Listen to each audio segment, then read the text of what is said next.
Hello বন্ধুরা, আজকে আবারও একটা নতুন ভিডিও শুরু করছি তোমাদেরকে সঙ্গে নিয়ে। তো আজকের ভিডিওটা শুরু করছি সন্ধেবেলার থেকে। আজকে হচ্ছে নীল ষষ্ঠীর আগের দিনের সন্ধেবেলা। আর এই দুটো দিনের মধ্যে আমার জীবনের সব কিছু উল্টোপাল্টা হয়ে গেছে বলতে পারো।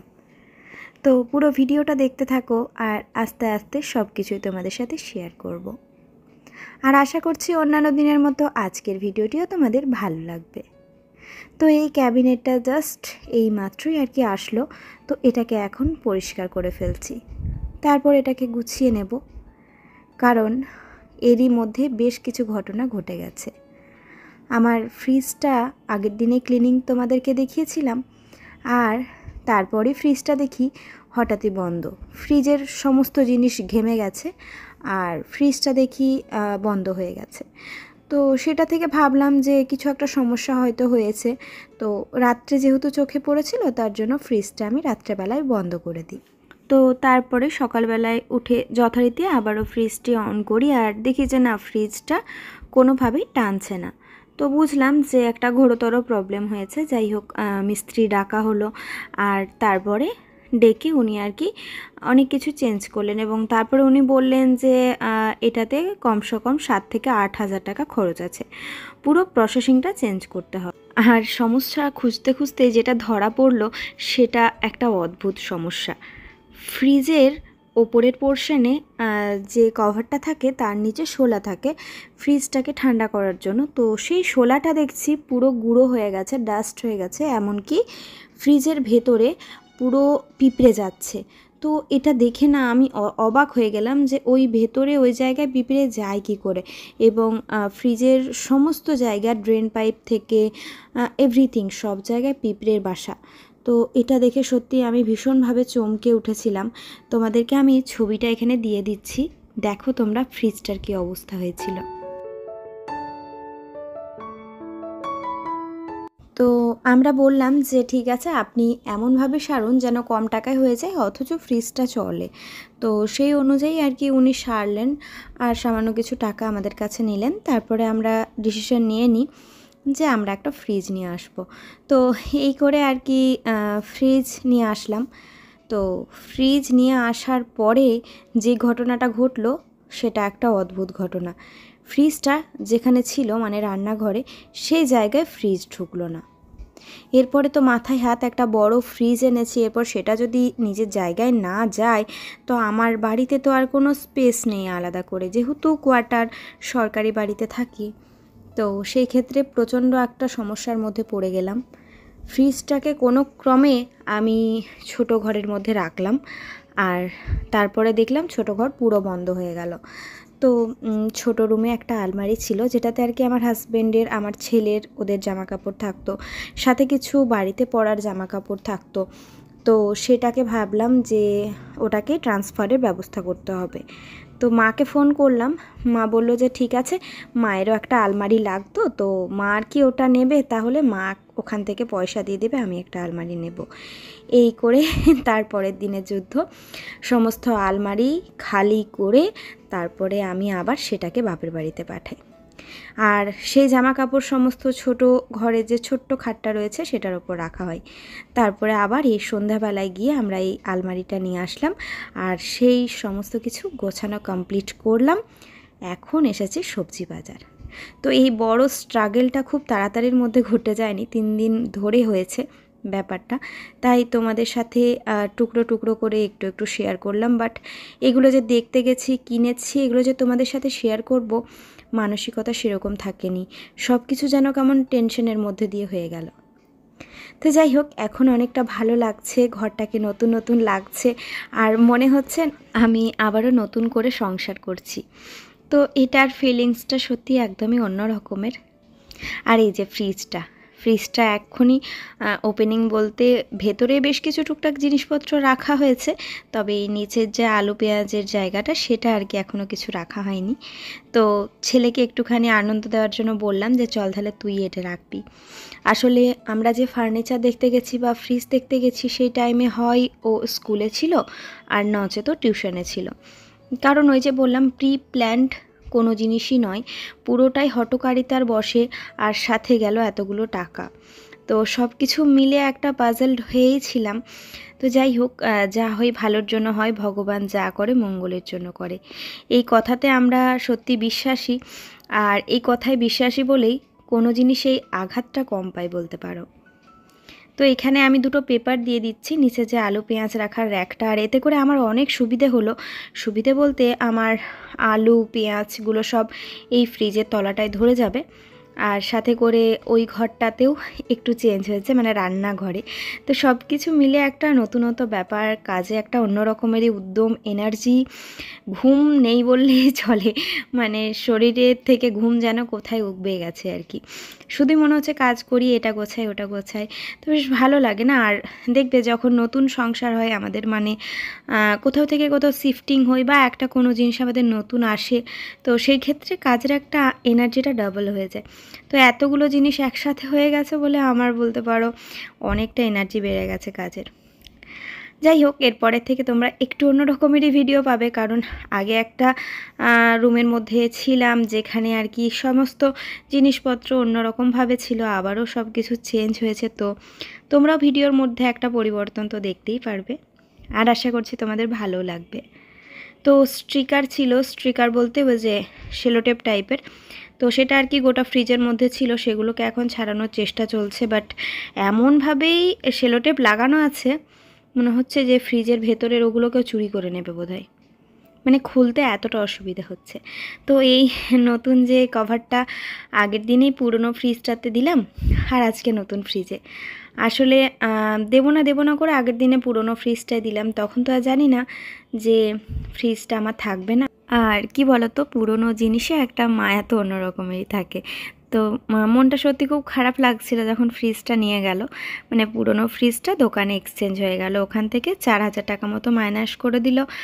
আর সাথে বেশ কিছু এই সময় ডিসকাউন্টও পেয়ে গেলাম। যাই হোক, সব কিছু ঠিকঠাকই হলো। তবে শীতকাল করে ফ্রিজ বলো এসি বলো এগুলো নিলে দামটা কিন্তু অনেকটাই কম পড়ে, কিন্তু এসির ক্ষেত্রেও আমাদের সেটা হয়নি, আর ফ্রিজের ক্ষেত্রেও সেটা হলো না। ভেবেছিলাম যে বাড়ি হলে তখন ফ্রিজ নেব বা সব কিছু নতুন নতুন করে সাজাবো, একটা ইচ্ছে যে থাকে। তো আমার মনে হয় কপালে বোধহয় এখন বাড়িটা নেই, বুঝেছো, এখানেই এখন বেশ কিছু বছর কাটিয়ে দিতে হবে। যাই হোক, ভালো থাকা নিয়ে কথা, এখানে ভালো রয়েছে আমরা, এটাই আর কি সবথেকে বড় ব্যাপার। তোমরা আশীর্বাদ করো যেন আমরা ভালো থাকতে পারি, সুখে শান্তিতে সংসার করতে পারি, আর ছেলের শরীরটা যেন ভালো থাকে, এটাই আর কি। কারণ ওকে নিয়েই আসল বক্তব্য। ওর শরীর এরই মধ্যে এই এত কিছুর মধ্যে আবার ওর জ্বর, গালে যে কানের নিচে টনসিলস সেটা আর কি ফুলেছে। তো সমস্ত কিছু দিক থেকে একটু পাজলড হয়ে পড়েছিলাম, বাট ঠিকঠাক সব কিছু গুছিয়ে নিতে পেরেছি।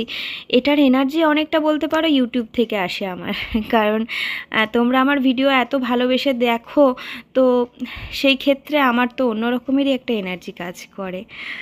সত্যি কথা, তোমাদের কাছ থেকে পাওয়া ভালোবাসা জানি না কোন জন্মের পুণ্যের ফল, কারণ এই ভালোবাসা তো কোনো কিছু স্বার্থের ভালোবাসা নয়, এই ভালোবাসা নিঃস্বার্থ ভালোবাসা।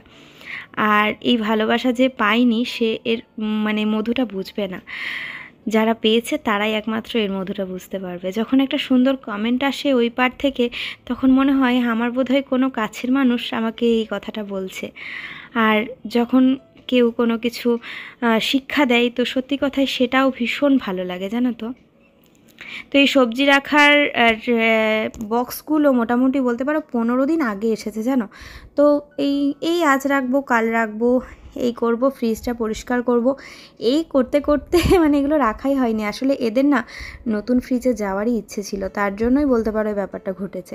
যাই হোক, সব কিছু মিলে সব কিছুই নতুন লাগছে, নিজের সংসারটা পুরো যেন নতুন হয়ে গেছে একদম। আর এই সবজিগুলো না আমি কালকে রাত্রিরেই ধুয়ে আর কি এখানে রেখে দিয়েছিলাম, তারপরে সেই জলটা ঝরে যেতে শুকিয়ে যেতে আর কি আজ সকালে আমি এগুলো সমস্ত রাখছি, মানে নেক্সট ডে সকালবেলা এটা আর কি। তো কালকে রাত্রে শুয়ে পড়েছিলাম আর পারিনি, সারাটা দিনের প্রচণ্ড একটা টায়ার্ডনেস কাজ করছিল, যার জন্যই তারপরে আবার আজকে সকাল থেকে শুরু করেছি। বক্সগুলো ভীষণ ভালো, ভীষণ মানে এতটা ভালো আমি তোমাদেরকে বলে বোঝাতে পারবো না। তো বক্সের লিঙ্কটা না অবশ্যই আমি নিচে ডেসক্রিপশানে দিয়ে দেবো, তোমরা চাইলে কালেক্ট করে নিতে পারো। এটাতে সবজি এত সুন্দর রয়েছে মানে ধারণার বাইরে। তো এটা এখন আমি ফ্রিজের যে সবজি র্যাকের বক্সটা সেটার মধ্যে রাখবো, তবে পরে আমি সেখানে রাখবো না, ওপরটাতে রাখবো। তো এখন আর কি আমি ওখানে রেখে দেখলাম, দেখছি দারুণ রয়েছে, সতেজ, মানে ভীষণ ভালো আর কি। যেরকম রাখবে ঠিক সেরকমটাই আমি 2-3 দিন পর্যন্ত পাচ্ছি, কারণ যেহেতু ভয়েস ওভারটা আমি 2 দিন পরে দিচ্ছি, তো সেই ক্ষেত্রে তোমাদেরকে বলতে পারছি। আর আজকে তো নীল ষষ্ঠী, তো মহাদেবের পুজোও করতে হবে, তবে বাইরে যেতে পারবো না। ওই যে বললাম তোমাদেরকে সৃজনের শরীরটা খারাপ, তো ও তো স্কুল যেতে পারেনি, তার জন্যই আর কি। তো আজকে বাড়িতেই আমি মহাদেবের পুজো করব। আর এটা দেখো, এটা হচ্ছে গ্যাস রাখার নতুন র্যাক। তো এটা এমনভাবেই করিয়েছি না, এটাতে ওপরে গ্যাস ওভেন রয়ে যাচ্ছে আর নিচে পরপর 2টো তাক আর কি। সুন্দর করে এটার মধ্যে আমি সমস্ত স্টিলের বাসনগুলো রাখবো। তো এটা ভীষণ ভালো। আর যে বাইরের কাজটা, এটা জল পেলে নষ্ট হবে না, এটা আর কি অ্যালুমিনিয়ামের পাত দিয়ে তৈরি। তো সত্যি বেশ ভালো লাগলো জিনিসটা আমার, আর ঠিক যেমনটা চেয়েছিলাম সেরকমটাই বানিয়েছে দাদা। তো এই ক্ষেত্রেও একটা নতুনত্ব জিনিস কাজ করছে। আর ওই একটা জায়গার মধ্যে সমস্ত বাসন রাখলে না একটু অসুবিধে হতো, খুঁজে পেতে অসুবিধে হতো। এখন যেমন সব কিছু জায়গার জিনিস জায়গায় একদম সুন্দর রয়েছে। আর যে মিক্সিপটা আমার বাইরে ছিল সেটাকে রান্নাঘরে শিফট করে দিয়েছি। তো খুব সুন্দর দেখতে লাগছে ঘরটা। এরপরে ভাবছি তোমাদেরকে একদিন হোম ট্যুর শেয়ার করব। কারণ আমি যখন চ্যানেলটা প্রথম খুলি তখন অনেকগুলো আমার হোম ট্যুরের রিকোয়েস্ট এসেছিলো, বাট রাখার মতো আমার কন্ডিশন ছিল না। কি হোম ট্যুর দেবো তোমাদেরকে, এরকম লাগতো আর কি। তো এখন অনেকটা নিজেকে বুঝিয়ে নিয়েছি, আর কি বলো তো, অনেকটা ধাতস্থ হয়ে গেছি। আর এখন মনে হচ্ছে একটা ছোট্ট হোম ট্যুর তোমাদেরকে দেওয়া যেতেই পারে, কারণ সরকারি বাড়ি হলেই বা সরকারি বাড়িরও হোম ট্যুর হয়, তাই না? তো চলো, মোটামুটি গোছানো কমপ্লিট, তোমাদেরকে একবার দেখিয়ে দিই কেমন দেখতে লাগছে এই জায়গাটা। তো ওপর করে আমি আর কি প্লেট, তারপর স্টিলের থালা, বাটি, কড়াই, এগুলো সব রাখলাম। আর নিচের পোর্শনে হাঁড়ি, ছোট ছোট বাটি, এই সমস্ত কিছু আর কি রেখেছি। দেখতে না দারুণ লাগছে।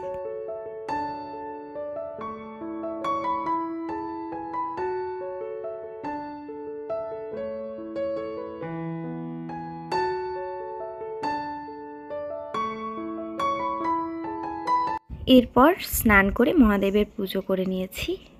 মন ভরে মহাদেবের পুজো করেছি আজকে। আমার ছেলেটাকে যেন সুস্থ রাখে, সমস্ত সন্তানকে যেন সুস্থ রাখে মহাদেব, এই কামনাই করলাম আজকে। আর সবাই সুস্থ থাকুক, ভালো থাকুক। আমি পুজো করলে সবার জন্য প্রে করি। আমি ভগবানকে এটাই বলি যে সবাইকে ভালো রাখো ঠাকুর, কাউকে কষ্ট দিও না। সত্যি কথাই যেন সবার মুখে হাসিটুকুনি থাকে, ব্যাস, আমাদের আর কি চাই বলো।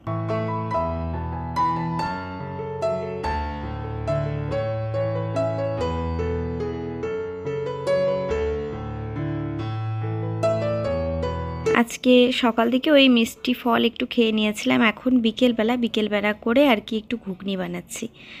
এই বিকেলবেলা করে একেবারে খেয়ে নেব, তাহলে রাত্রের খাওয়াটাও হয়ে যাবে। মানে সারাদিনে আজকে একবার খেয়েছি, তো ঘুগনি দিয়ে একটু পরোটা বানাবো। অনেক কিছুই ভাবনা চিন্তা করলাম, কিন্তু লুচির কথা ভাবতে গিয়ে না চলে এলো মনে। কারণ আমার ছেলে লুচি খেতে তো খুব ভালোবাসে, তো ওকে ছেড়ে লুচি বানাবো আর ও খেতে পারবে না, এটা খারাপ লাগছে। কারণ ওর জ্বরের মধ্যে আবার পটিটাও কয়েকবার গেছে। তো যাই হোক, চলো বন্ধুরা, আজকের মতো ভিডিওটা এখানেই শেষ করছি। তোমাদের সাথে দেখা হবে আবারও একটা নতুন ভিডিওর সাথে। ততক্ষণে সবাই খুব ভালো থেকো, সুস্থ থেকো আর সাবধানে।